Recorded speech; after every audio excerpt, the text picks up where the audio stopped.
Maître, vous êtes satisfait de la décision? Oui, évidemment, nous sommes effectivement satisfaits. Nous avions expliqué depuis le début que nous avons voulu faire du pénal contre les rebelles alors qu'il s'agissait d'une action symbolique, non violente.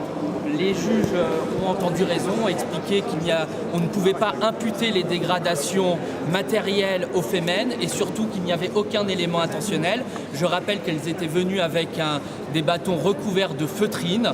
Donc elle n'avait jamais eu l'intention de dégrader ces cloches et le juge a relevé que les dégradations avaient très bien pu avoir lieu par des visiteurs ou le service de sécurité au moment de l'intervention.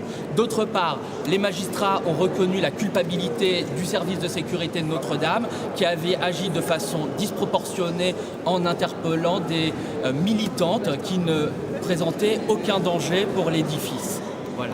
Nous espérons évidemment que et l'Église Notre-Dame et le ministère public prendront compte de cette relaxe et n'interjetteront pas appel de cette décision.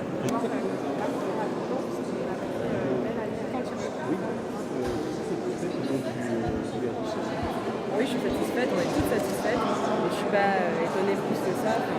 J'aurais été très étonnée qu'on soit condamné parce que ça aurait remis en doute la laïcité et le sécularisme en France et ça aurait été très grave pour la France.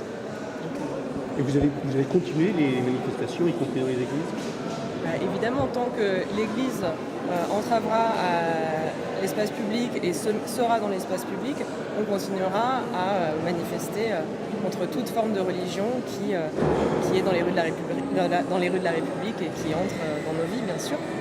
La religion est une affaire privée et n'a pas à être publique.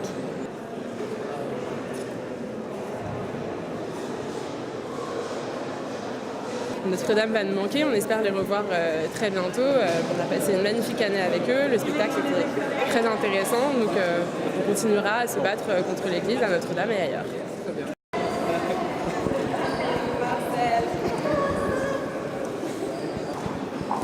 Oh, mais pourquoi ils suivent? Sérieux?